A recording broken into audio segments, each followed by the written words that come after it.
Hi, everybody. I assume a lot of you have checked in on this late Tuesday afternoon to make sure that we're still going to freeze tonight. And the answer is still widespread temperatures up and down the I-5 corridor, at least in the mid 30s for lows and in scattered areas. I think a lot of scattered locations, in fact, temperatures 31, 32 degrees. So all of that is still a go. I want to read you a couple of things I looked at. So the last time this year, that we hit freezing out at the airport was 32 degrees the morning of March 8th. That's at the airport location PDX here in Portland. The last freeze of the spring season back in 2023 in Portland at PDX was 30 degrees, and that was the morning of March 16th. So didn't have any freezing temperatures in April a year ago. However, if you look at the 30-year climate averages, April, in fact, for Portland does average one 30-degree morning, or 32 degrees or less is the way they keep that average. So this may be the only day we have this year that would be freezing in the month of April. And if so, that would be considered perfectly normal. This map has updated from the National Weather Service somewhat um, since I talked with you yesterday. So here's a closer view. Basically, everything that's shaded, which is nearly all of Western Washington and all of Western Oregon and out into the Columbia River Gorge, is expecting at least near freezing temperatures or freezing or colder.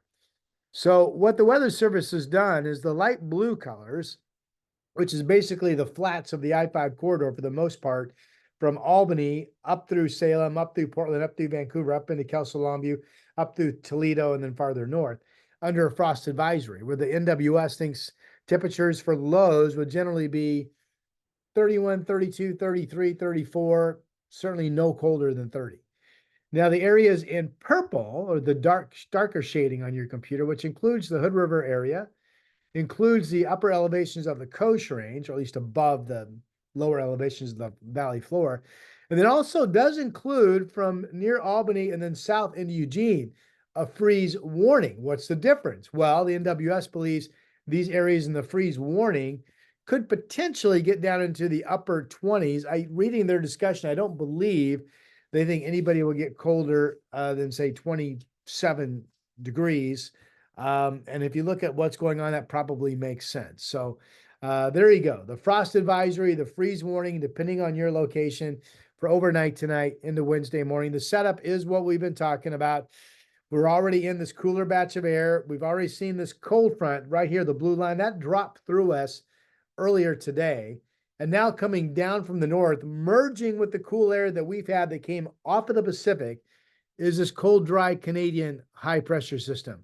And this is going to help dry out the dew points.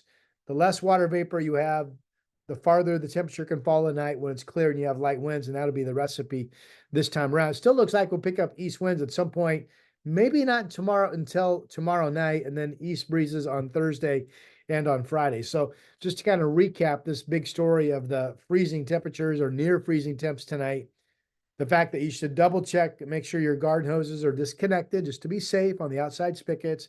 Hanging baskets are obviously easy to bring indoors. Maybe cover up anything you've planted that's tender that could be harmed with frost. I think all of us are going to be close enough to freezing that there's no harm in being careful or cautious. Okay.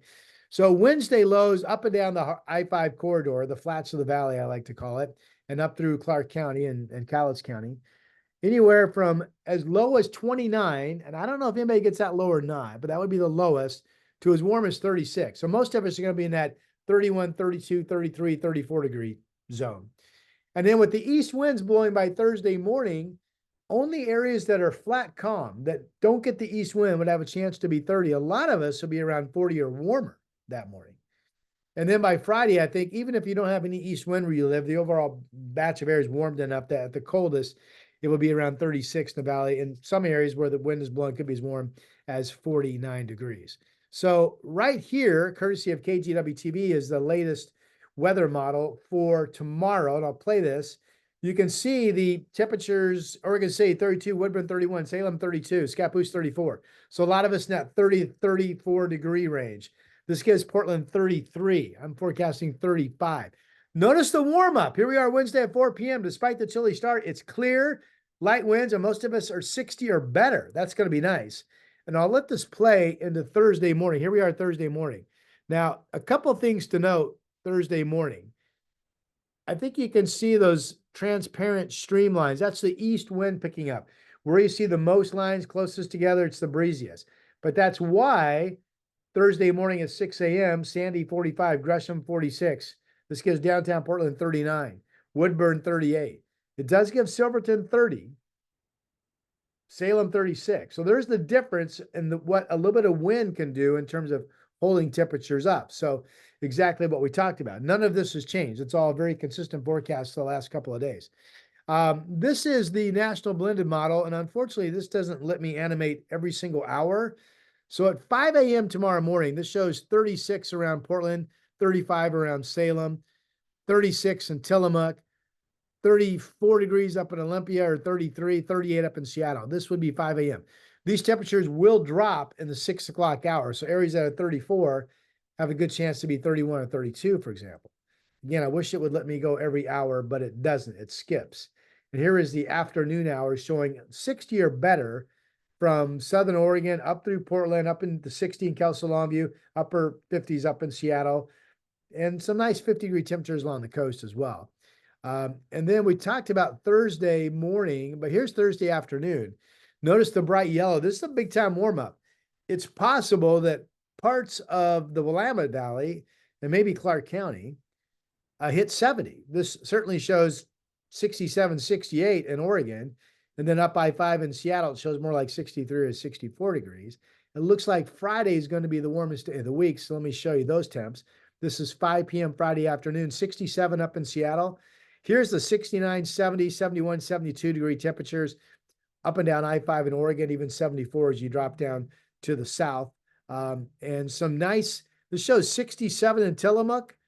Remember, with an east wind, it can be literally as warm to the degree at the coast as it is in the valley, meaning maybe Tillamook 70, maybe Astoria and Seaside, or at least 65, if not 67.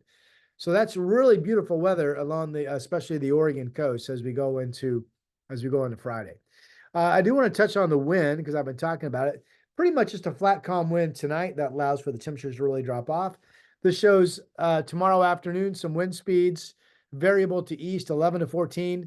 This is just going to show you wind speeds, but I know what the wind speed forecast is. See these colors developing out in the gorge? This is the east wind Thursday morning, really starting to pick up. And I'll go ahead and play this into Thursday afternoon. Here we are Thursday afternoon. Not crazy windy, but enough to notice. This shows sustained winds at 22 in the gorge, so some gusts to 30.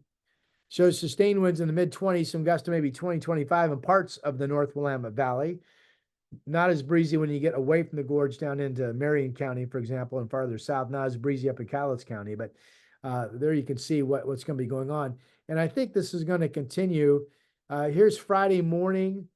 Here's a 31 mile per hour sustained wind coming into the west metro area the east metro area of Multnomah County. So that's maybe a 40 mile per hour wind gust, if that were correct, in the Gresham, Fairview, Troutdale areas.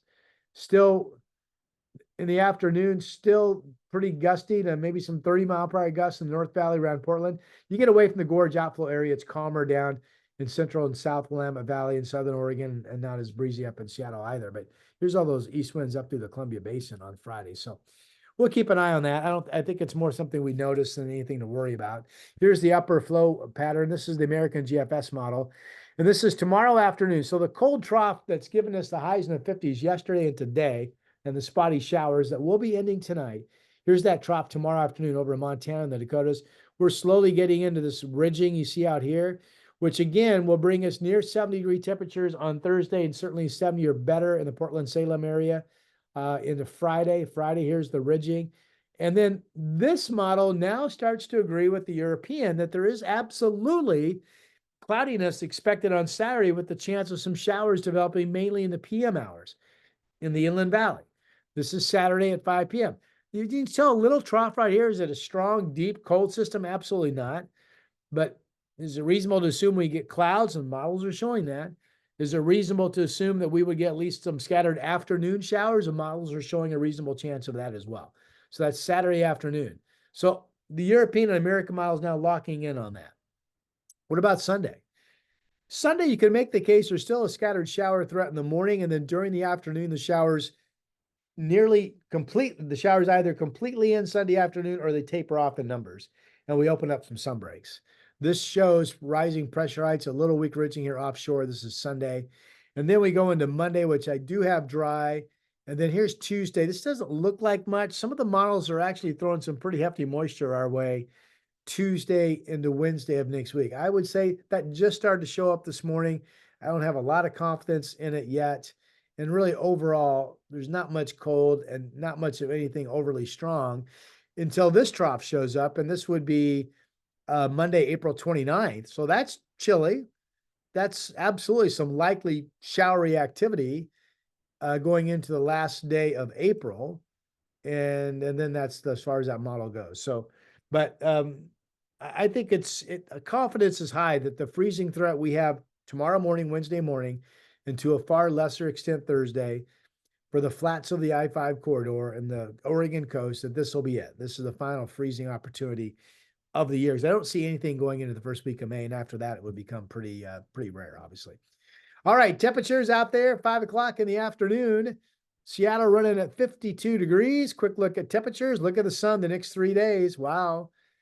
The city center of Seattle is expected to stay above freezing in the morning and then hit a high of 58 by Friday, 67.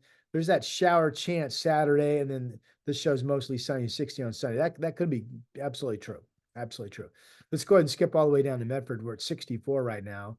Beautiful days, Wednesday, Thursday, Friday. 63 Thursday, Friday. Chance of some showers and cooler on Saturday, and then they show a dry Sunday. Okay, that's Medford. Over in Central Oregon, Bend, which has had a beautiful week. And look at the 7-day Bend. This is not unusual. This is what they brag about, right? Continues to show sunny skies and really pleasant weather. A little bit cooler tomorrow, 53, but 60 on Thursday, and then warming up Saturday and Sunday, and maybe nearing 70 on Monday and Tuesday of next week. So that's really great. That's Central Oregon in all of its glory. Really beautiful, beautiful weather. Let's go ahead and check Newport. Sunny skies. Remember, it's east wind, beautiful sun at the coast. So look at the warm temperatures. Mid-60s Thursday with the east wind, mid-60s Friday with the east wind. Could be some spots closer to 70 along the coast, especially up around Seaside. There's that chance of rain Saturday showing up. And then a lot of the automated forecasts are showing a dry Sunday. But remember, I think there could be a lingering shower chance Sunday before we go dry. They are showing that chance of rain I talked about Tuesday, starting to chime in as well. Let's see here. Let's just click down Eugene. I know some of you live down around there and you like to see these temps. 69 Thursday, 72 Friday, chance of rain Saturday, a dry Sunday. Take that with a grain of salt. Sunday, still a big question mark, and then a dry start to next week. Okay, let me wrap it up with my courtesy of Hazeldale Tire Pros up here in Vancouver, 7-day forecast. The frost advisory, the city center of Portland 35, but absolutely everybody's got a chance to hit freezing. So I would take precautions if you're worried about something. 64 in the afternoon, light winds, blue sky, gorgeous. The east winds we talked about, getting breezy Thursday and Friday, but 70, 73. Saturday, a dry start, then afternoon showers, may not be much total rain. Sunday, a bit of a question mark, but for now, we're just monitoring a shower chance. Monday's dry. And then this is a question mark too, but for right now, it's certainly possible that Tuesday sees developing showers and that Wednesday, in fact, is wet. So we'll keep you updated on that. I'm meteorologist Rod Hill in the Portland, Vancouver area. My weather site's portlandweather.com. Thanks for subscribing and watching my video, and I'll talk to you soon.